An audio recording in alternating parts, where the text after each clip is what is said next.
Bien-aimés frères et sœurs, nous vous saluons dans le nom de Jésus. Nous saluons tous les téléspectateurs de cette émission.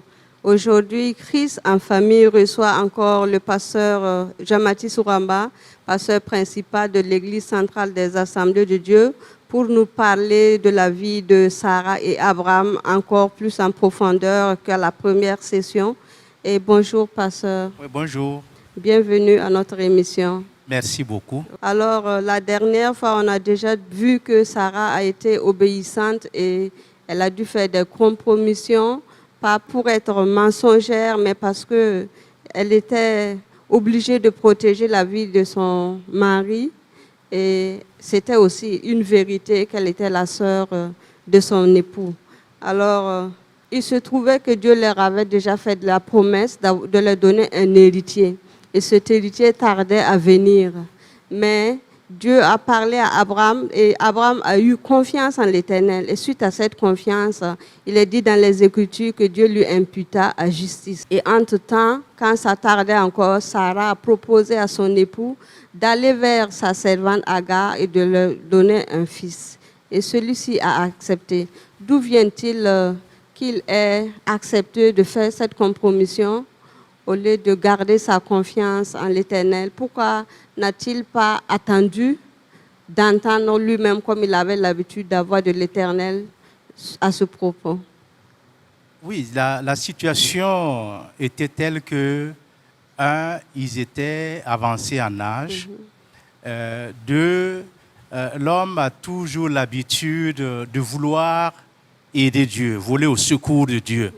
Et dans cette situation où Abraham a été, je dirais, impatient en écoutant la voix de sa femme, c'est vrai qu'il l'aimait, il s'attendait à quelque chose, à un miracle, la promesse allait s'accomplir, mais ils ont voulu donner un coup de pouce à Dieu. Et cela, malheureusement, a conduit à des choses. Et aujourd'hui encore, on voit que ces mêmes situations arrivent où les gens ont tendance à vouloir donner un coup de pouce à Dieu en ce qui concerne ses promesses. Quelque chose qui est très important que nous devons reconnaître, c'est que l'homme est par nature impatient. Dieu, c'est vrai pour lui, un jour c'est comme 1000 ans, 1000 ans comme un jour. Mais pour l'homme, quand on dit je te promets quelque chose, on s'attend à ce que ce soit dans l'immédiat pour que la promesse soit vraie pour les uns et les autres. Mais dans le cas d'Abraham, ce que je voudrais dire, c'est que Abraham et Sarah ont dû attendre plusieurs années. Mais quand nous lisons le livre du prophète Habakkuk au chapitre 2, versets 2 et 3, Habakkuk dit que c'est une prophétie qui court vers son terme. Même si elle tarde, attends-la. Même si la promesse de Dieu tarde à s'accomplir dans ta vie, attends-la. Parce que Dieu n'est pas un homme pour mentir. Il veille sur sa parole pour l'exécuter. Parce que c'est vrai, ce sont les hommes qui peuvent dire oui, je peux faire ceci ou cela et ne pas pouvoir le faire plus tard. Mais il n'en est pas question pour Dieu. Ce que Dieu a promis, il l'accomplit, il le réalise. Et je crois que dans cette situation, Abraham aurait dû simplement patienter. Il faut dire que 25 ans avant d'avoir un fils, ça donne beaucoup de choses peuvent passer dans la tête. Et je crois que c'est ce qui a poussé Abraham à accepter la proposition de son épouse d'aller vers sa servante et d'avoir un fils avec elle. Pourtant, Dieu lui a dit, l'héritier sortira de son sein, de ce couple. Dans le chapitre 18, nous avons vu que Abraham était assis à l'entrée de sa tente parce qu'il faisait chaud. Et on n'a pas vu qu'il priait, mais on a vu qu'il était juste assis là, dans la chaleur. Et alors, il a vu des hommes qui passaient. Il a tout de suite pu les reconnaître. Il a reconnu que c'était Dieu qui passait, que c'était des envoyés de Dieu qui passaient. Comment avait-il pu reconnaître Dieu? Non, je crois que dans ce passage, il faut retracer un peu la vie d'Abraham. Abraham a eu une relation extraordinaire avec Dieu, ce qui fait que je dirais qu'Abraham avait une telle sensibilité de la présence de Dieu que ces choses ne pouvaient pas passer inaperçues. Et c'est important pour nous de cultiver cette relation avec Dieu parce que, quoi qu'on dise, Abraham a dû avoir ce sentiment intérieur, cette sensibilité que ces hommes-là n'étaient pas des hommes ordinaires, mais c'était des envoyés de Dieu. Et je crois que c'est ce qui le caractérisait dans ses relations, dans sa relation avec le Seigneur, qui est aussi un exemple de, je dirais, d'intimité avec Dieu. Parce que, bien sûr que certainement, il y a d'autres personnes qui étaient là, mais qui n'ont pas reconnu les envoyés de Dieu. Mais quant à Abraham, il a eu cette voix sensible qui lui a dit que ça, ce sont les envoyés de Dieu. Quand les envoyés de Dieu sont arrivés et qu'il les a reconnus, avec l'aide de sa femme, il a préparé un festin pour eux et il a tenu lui-même à présenter ce festin aux envoyés de Dieu. En tant que femme, je me pose la question, pourquoi ici, chez nous, quand nous avons des invités, et nos époux ne sont pas toujours disposés à nous donner ce coup de main-là? Non, je crois qu'il faut bien comprendre le passage. Abraham a prêté le veau, donc c'est lui qui a dû préparer parce qu'il y a des tâches pour lesquelles il pouvait bien le faire. Bon, mais disons que dans notre culture ici, les hommes ne sont pas souvent tolérés à la cuisine. Et je crois que ça devrait être la même chose en son temps, parce que Abraham a dû laisser la cuisine à son épouse pour permettre justement qu'il y ait un mets délicieux. Je dirais que moi, par exemple, j'ai dû grandir sans jamais aller à la cuisine. J'ai dû apprendre à préparer quand j'étais aux études, tout seul, sans personne à côté. Et j'ai commencé à faire la cuisine. Ce n'était pas aussi facile. J'ai dû téléphoner de temps en temps pour dire, bon, par exemple, une fois, j'ai dû téléphoner pour dire, je prépare toujours mon riz à sauce, mais la sauce est toujours aigre. Qu'est-ce qu'il faut faire? Il m'a dit simplement d'ajouter de la potasse. Et puis, bon, ça passait. Mais je n'avais jamais appris cela. Parce que dans notre culture, bon, les hommes à la cuisine, c'était carrément mal vu. Alors, au chapitre 21, on a dit que Dieu s'est souvenu de Sarah. La promesse qui tardait tant s'est enfin accomplie et Isaac est né. Oui. Et la parole de Dieu nous dit que quand Isaac a été sevré, le jour où il a été sevré, Abraham a organisé un grand festin. Et pendant ce festin, Ismaël s'est assis à côté et il a ri. Et ce rire, Sarah l'a vu rire et elle a tout de suite compris que cela poserait problème. Alors Sarah a demandé à son mari de renvoyer Agar et son fils. La parole de Dieu nous regarde que cela a déplu à Abraham, mais Dieu s'est encore révélé à lui et lui a dit de ne pas se décourager, que Ismaël aussi sera béni, mais l'héritier dont il a fait promesse, c'était Isaac.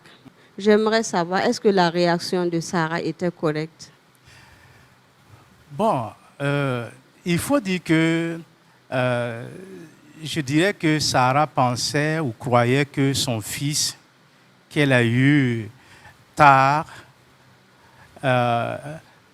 représentait quand même, je dirais, Ismaël représentait une menace pour Isaac. Quand bien même la promesse était là, parce que c'est un peu dans la mentalité, Ismaël était plus âgé que Isaac. Donc, dans la tradition, l'aîné avait quand même un droit d'aînesse, ce qui ne revenait pas à Isaac dans ce cas-là.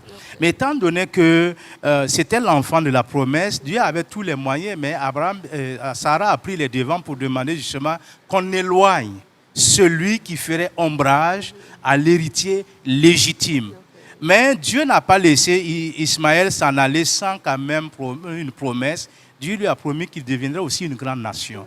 Et donc, Dieu a tenu sa promesse. Il a montré que ce qu'il avait dit, l'héritier est né d'Abraham et de Sarah pour montrer que Dieu tient parole.